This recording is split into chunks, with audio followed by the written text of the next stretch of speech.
अस्सलाम वालेकुम, नमस्कार साथियों। जैसे कि आपको मालूम है कि हम एसआईआर पर बार बार वीडियो बनाकर लोगों को जागरूक कर रहे हैं, उन्हें समझा रहे हैं कि उन्हें क्या करना है, कैसे करना है। तो जैसे कि हम देख पा रहे हैं कि लगभग 50% फॉर्म बट चुके हैं, कहीं 40% बटे हैं, कहीं 30% बटे हैं। और लेकिन लोग आपाधापी में, जल्दबाजी में फॉर्म लेकर गलत फॉर्म भर रहे हैं। तो सबसे पहले आपको बता दूं कि फॉर्म को लेकर जल्दबाजी नहीं करनी है। किसी समझदार व्यक्ति से तो भरवा लें या उनसे पूछ लें, या हम अपनी वीडियो में बताएंगे कि कैसे फॉर्म भरना है। मैं आपसे फिर कह रहा हूं कि एसआईआर अकेले उत्तर प्रदेश में नहीं हो रही है या मेरे क्षेत्र में ही नहीं हो रही है, अभी फिलहाल 12 राज्यों में लागू है। तो हमारी वीडियो से आपको जहां से बिलोंग करते हैं, जहां भी आप रहते हैं, पूरे यूपी में या यूपी के अलावा जहां भी आप रहते हैं, जहाँ जहाँ एसआईआर हो रही है, आप सबके लिए फायदे की वीडियो है। तो आप वीडियो को देखें, इसको शेयर करें और एक दूसरे को भेजें ताकि एक दूसरे लोगों की मदद हो सके। तो आज मैं अपना खुद का फॉर्म फिलअप कर रहा हूँ कि फॉर्म कैसे भरना है। तो सबसे पहले तो हमें अपना आधार कार्ड अपने पास रखना है कि हमारे पास हमारा आधार कार्ड होना चाहिए, क्योंकि सबसे पहले डिटेल हमारे आधार कार्ड से स्टार्ट होगी।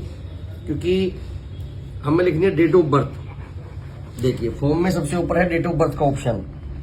तो हमने अपनी डेट ऑफ बर्थ अपने आधार में देखी, हमने डेट ऑफ बर्थ नोट कर ली। लेकिन अब कुछ लोग सवाल करेंगे जी डेट ऑफ बर्थ हम 10वीं की मार्कशीट से भर सकते हैं, पैन कार्ड से भर सकते हैं, पासपोर्ट से भर सकते हैं। वो आप वहां से भी देख के भर सकते हैं, ऐसा नहीं है कि आधार कार्ड में देखनी है। उसके बाद हमने भरा आधार संख्या। वैकल्पिक है, आप भर भी सकते हैं, नहीं भर सकते हैं, लेकिन जब है आधार कार्ड तो आप भरिए आधार कार्ड नंबर। उसके बाद हम भरते हैं इसमें अपना मोबाइल नंबर। हमने अपना मोबाइल नंबर अपडेट कर दिया है। अब आता है पिता का नाम, कि हमारे पिता का क्या नाम है, तो हम भरते हैं फिर इसमें अपना पिता का नाम।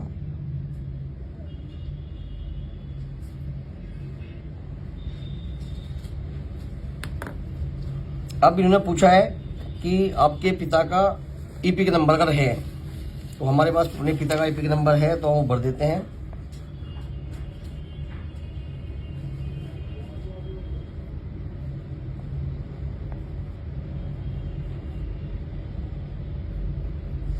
इसके बाद आता है माता का नाम।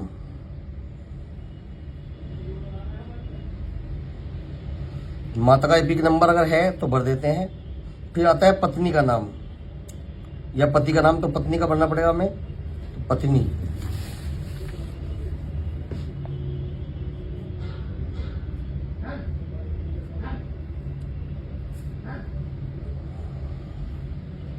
पत्नी का ईपिक नंबर अगर है तो भर देते हैं।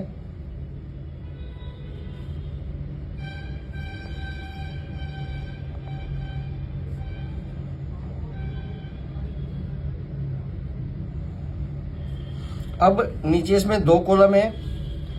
पहला वाला कॉलम हमें जब भरना है, अगर हमारी 2003 में वोट है तब हमें ये कॉलम भरना है, और अगर 2003 में हमारी वोट नहीं है तो हमें ये कॉलम भरना है। क्योंकि मेरी 2003 में वोट है और मेरी वोट जहां मैं अभी रहता हूं वहां की नहीं है। मैं आपको बता दूं, जहां मैं रहता हूं वहां की मेरी वोट नहीं है। मेरी 2003 की वोट मेरे गाँव की वोट थी, तो मैंने अपने गाँव की वोट निकाली। अब मुझे उसमें से क्या क्या भरना पड़ेगा, मुझे अपना नाम,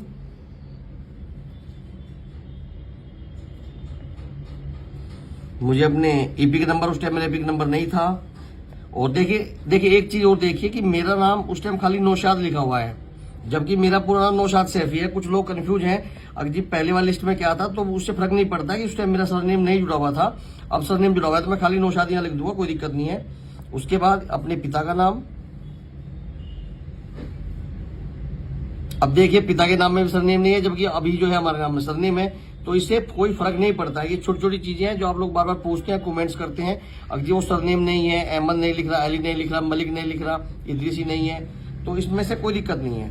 फिर आता है संबंध। तो भाई मेरा इनका क्या संबंध है, ये मेरे पिता है, तो मैं सीधा सीधा लिख दूंगा कि पिता।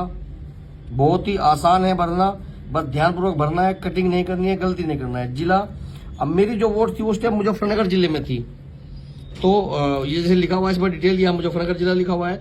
ये मुजफ्फरनगर जिले की लिस्ट थी। ये देखिए जिला हमारा मुजफ्फरनगर था, तो हम जिला भर देंगे अपना मुजफ्फरनगर।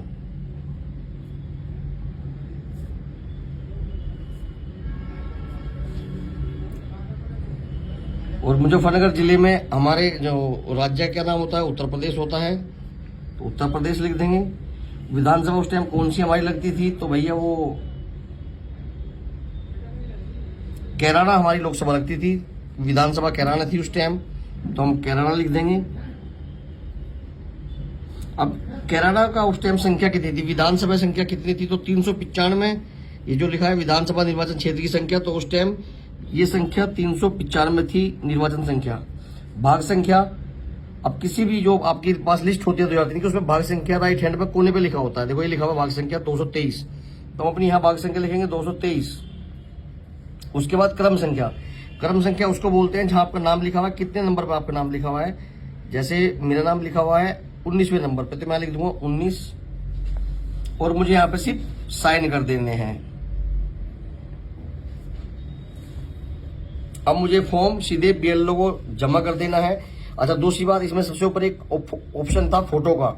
अगर आपको अपना फोटो सही नहीं लग रहा है, साफ नहीं है, तो आप फोटो चेंज कर सकते हैं, लेकिन मेरा फोटो सही है तो मैं अपना फोटो चेंज नहीं कर रहा हूं, ना ही मैं फोटो चेंज करूंगा, ना ही यहाँ फोटो लगाऊंगा।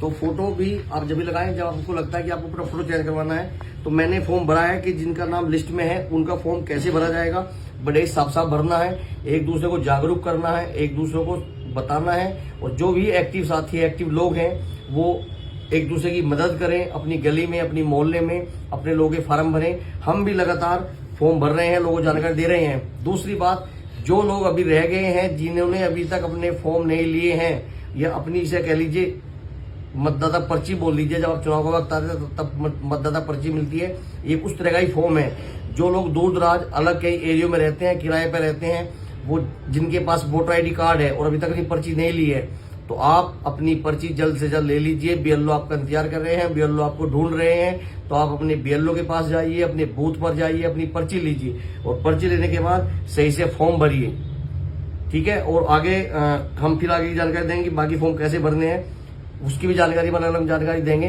तो मेरी आपसे गुजारिश है कि आप वीडियो को शेयर कीजिए, व्हाट्सएप में भेजिए एक दूसरे के पास, ताकि एक दूसरा आदमी देखकर फॉर्म भर सके, फॉर्म में गलती ना कर सके। बहुत बहुत शुक्रिया।